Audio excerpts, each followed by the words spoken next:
నమస్తే అండి. అన్న మీ పేరన్న? నా పేరు రమేష్ అండి. రమేష్. ఏం చేస్తుంటారన్న? నేను ఆటో డ్రైవర్. ఆటో డ్రైవర్ మీరు.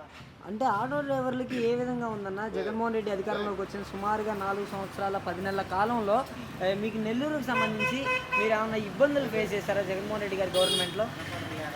ఆటో డ్రైవర్లు మేము ఇప్పటివరకు అయితే ఎటువంటి ఇబ్బంది పడలేదండి. ప్రతి సంవత్సరం జగన్మోహన్ రెడ్డి గారు 10,000 రూపాయలు మాకు అకౌంట్కి ఇస్తున్నారు. చెప్పినట్టు ప్రతి సంవత్సరం మాట తప్పకుండా. కరోనా టైంలో అయితే మాకు ఇంకా ముందే వేశారు. సెప్టెంబర్లో వేయాల్సింది జూన్లోనే వేసి మమ్మల్ని ఆదుకున్నారు.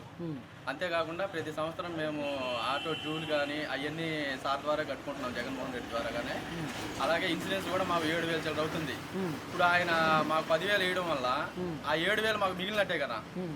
ఇంకా మిగతా 3,000 వచ్చి ఏదైనా చిన్న చిన్న రిపేర్లు అవి ఉండి చేయించుకుంటున్నాం. దానివల్ల మాకు 10,000 రూపాయలు ప్రతి సంవత్సరం మాకు మిగులుతుంది. మాకు చాలా ఉపయోగపడుతుంది కూడా. ఉపయోగపడుతుంది. మరి మీకు నెల్లూరు పార్లమెంట్కి సంబంధించి విజయసాయి రెడ్డి గారు బరిలోకి వేయడం జరిగింది. మరి విజయసాయి రెడ్డి గారు ఇక్కడ పార్లమెంట్లో గెలుస్తారని మీరు నమ్ముతున్నారా? కంపల్సరీ అండి. భారీ మెజార్టీతో గెలుస్తారు. మెజార్టీ కూడా చిన్న మెజార్టీ రాదు, 3 లక్షల మెజార్టీ వస్తుంది నెల్లూరులో. ఓకే, ఏంటి అంత నమ్మకం విజయసాయి రెడ్డి మీద? ఆయన చేసిన పనులేనండి. ఇప్పుడు వైజాగ్ అవన్నీ ఆయన అభివృద్ధి చేసినాయే కదా. కంపల్సరీ జగన్మోహన్ రెడ్డి గారు ఇంత నమ్మి ఇక్కడ పంపించారంటే ఆయన గెలుస్తాడని నమ్మకంతో పంపించారు. మేము ఆయన గెలిపించుకుంటాం. కంపల్సరీ గెలిపిస్తాం. 3 లక్షల మెజార్టీ వస్తుంది ఆయనకి. మరి విపిఆర్ సంగతి ఏంటంటారు? విపిఆర్ సంగతి ఆయనకి ఏం తెలుసు అండి. ఆ కళ్యాణ మండపాలు నిర్మించుకోవడం, ఆ దీపారాధనలు చేసుకోవడం, ఆ విఆర్సీ గ్రౌండ్ లో ఈ కార్తీక మాసాలు వజ్రోత్సవాలు చేసుకోవడం, ఆయనకి ఏం తెలుసు అండి వాటి గురించి.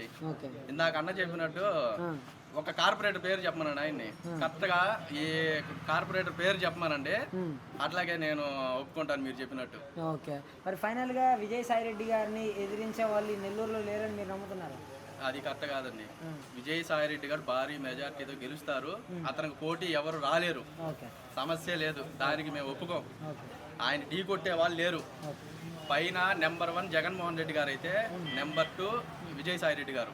కంపల్సరీ గెలుస్తారు. మేము గెలిపించుకుంటాం. Okay, thank you.